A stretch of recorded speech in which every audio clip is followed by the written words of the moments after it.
السلام عليكم ورحمة الله وبركاته. اللهم صل وسلم وبارك على سيدنا محمد عليه أفضل الصلاة والسلام. عاملين ايه يا رب؟ كلكم تكونوا بخير. النهاردة بقى الفيديو بتاعي كده متنوع كده من نوع، فأنا حبيت إن أنا أشارككم كده حاجة بسيطة كده على السريع بقى، بعيدا عن الروتينات وبعيدا عن الطبخ وبعيدا عن كل حاجة. طبعا اعذروني طبعا، لأن أنا أول مرة إن أنا أسجل لكم وأصور لكم بره البيت عندي، فطبعا انا ما بعرفش امسك تليفون ولا امسك كاميرا في الشارع، فاكيد انتوا عارفين. فانا حبيت كده وانا نازله اوريكم الاوتفيت بتاعي. ده كان الاوتفيت كده بتاعي، فانا النهارده نازله كده رايحه فين؟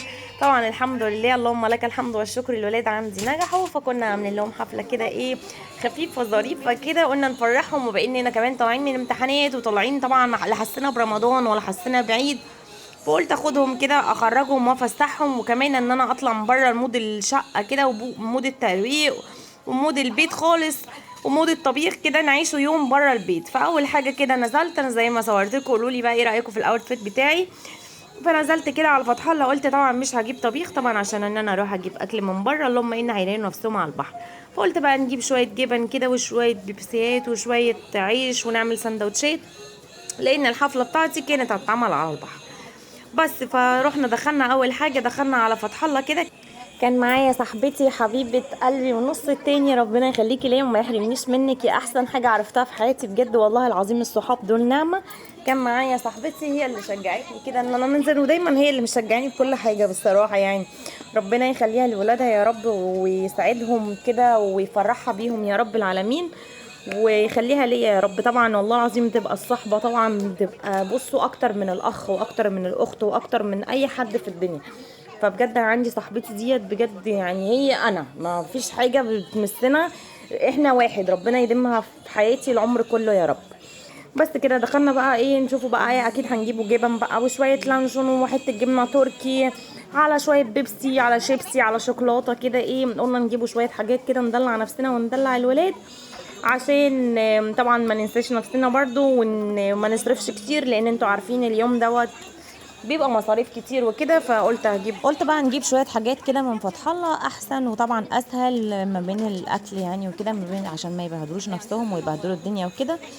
فهنجيبوا بقى شويه حاجات كده. طبعا انتوا عارفين اليوم دوت كان الجو عامل ازاي، قمنا من النوم يعني سبحان الله، سبحان مغير الاحوال يا رب، سبحان مغير الاحوال، ان احنا في شهر 6 الحمد لله. كل سنه وانتم طيبين، سنه مايو خلصت الحمد لله على خير. شهر كان طويل جدا، بصوا يعني انا دايما اقول احنا جه في رمضان والعيد والامتحانات، نجحنا وامتحنا وعيدنا ورمضاننا. فكل سنه وانتم طيبين كده، سنه مايو خلصت الحمد لله.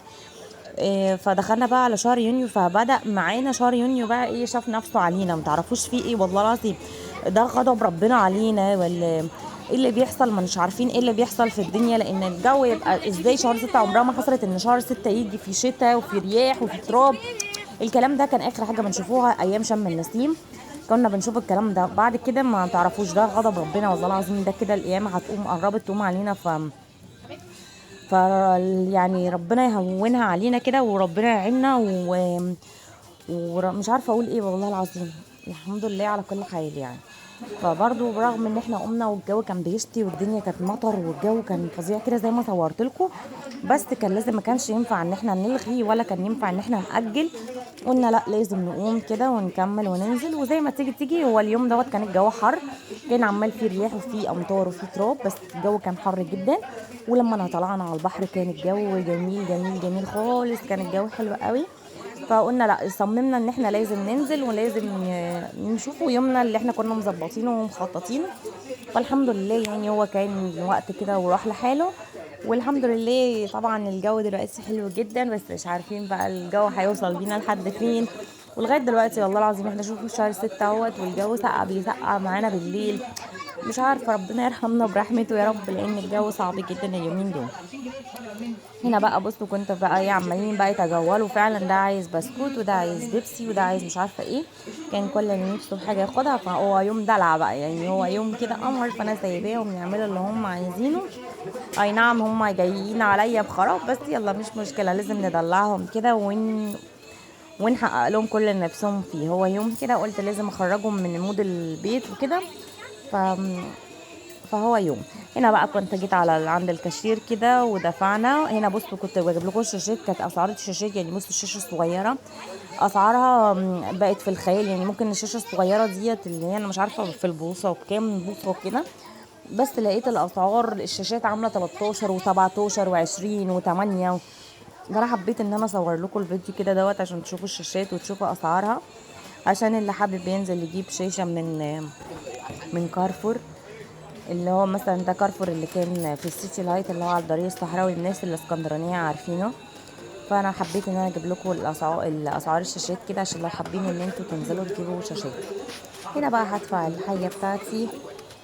طبعا انا بسجل لكم الفيديو ده حرفيا والله العظيم وانا مرهقه جدا وتعبانه جدا، لان انا بسجل لكم الفيديو معلش طبعا لا جوده ولا صوت ولا تصوير.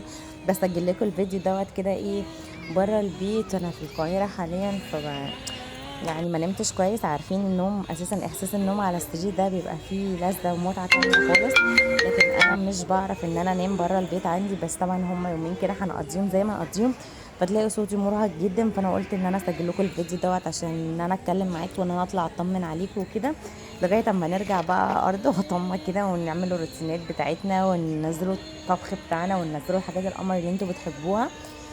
فعذرا على التسجيل وعذرا على الجوده.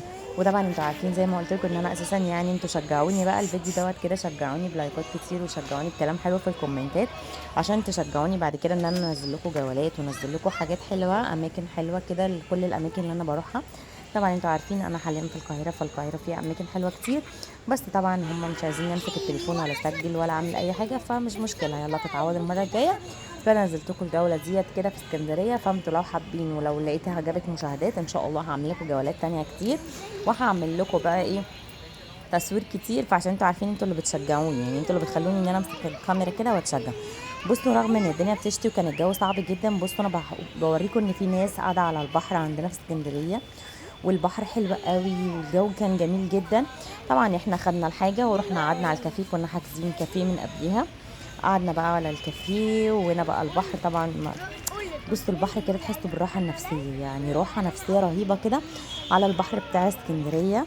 كان الجو حلو قوي رغم ان هي طبعا الحفله احنا ما عرفتش ان انا اصور من الاول على كده عشان حقوق الطبع والنشر والكلام هتلاقيني هي الوحيده اللي انا موقفه فيها الصوت عشان حقوق الطبع والنشر.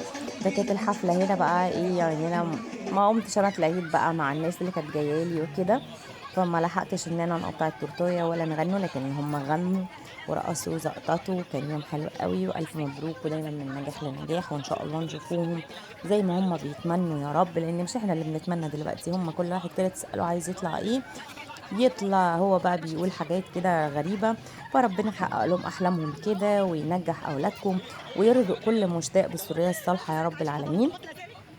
وهنا طبعا كان في اريا كيدز كده على البحر، فدخلوا طبعا. بصوا الجو انتوا لو لك ان تتخيلوا ان الدنيا كانت بتشتي، الجو بيشتي، وطبعا البتاعه دي بلاستيك، انتوا شايفين المطر كان عامل ازاي.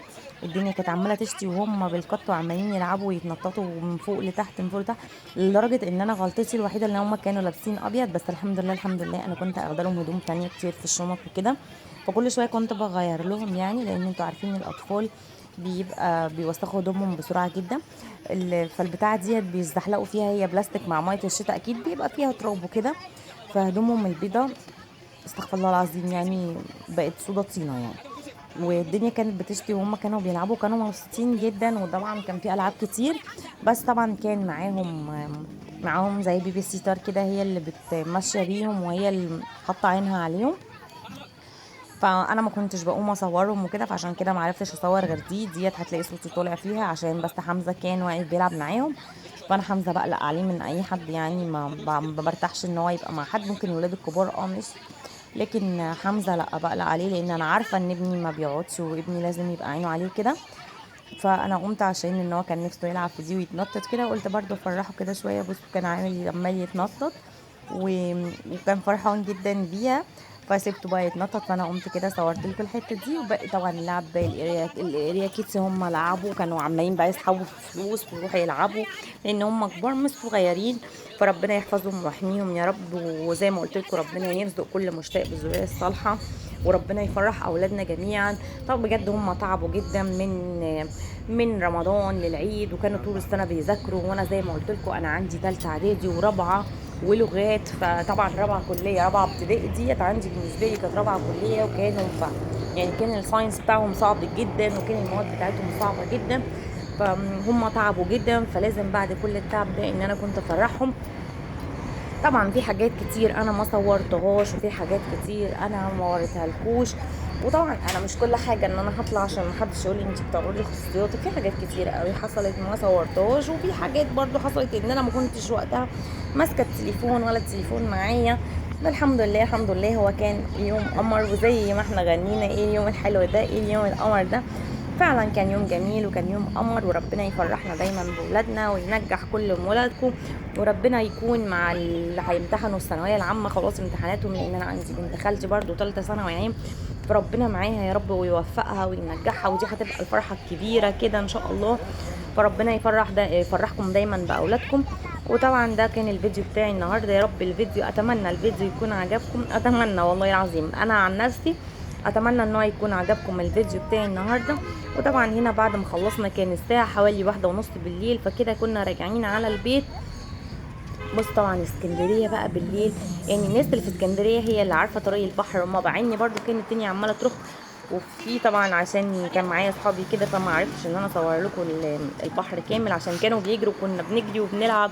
بصوا احنا جرينا ولعبنا واتمرجحنا عملنا وجرينا ورا بعض ولعبنا وهيصنا، والله العظيم كان يوم حلو قوي.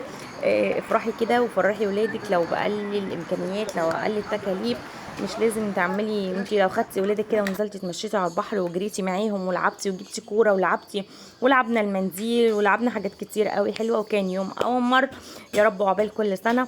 وده كان يوم النهارده. بعد ما روحت كده كنت جوعت بقى خالص، قلنا نجيبه بيتزايه كده اللي هي الكبيره، كان معايا حمزه بس، فروحت بقى كده على البيت جبت بقى بيتزايه. وده كان يوم النهارده، اتمنى اليوم بتاعي يكون عجبكم. لو عجبك الفيديو ما تنسونيش بقى باللايك والشير والسبسكرايب، واستنوني بقى في فيديوهات تانية كتير هتوحشوني. الى اللقاء.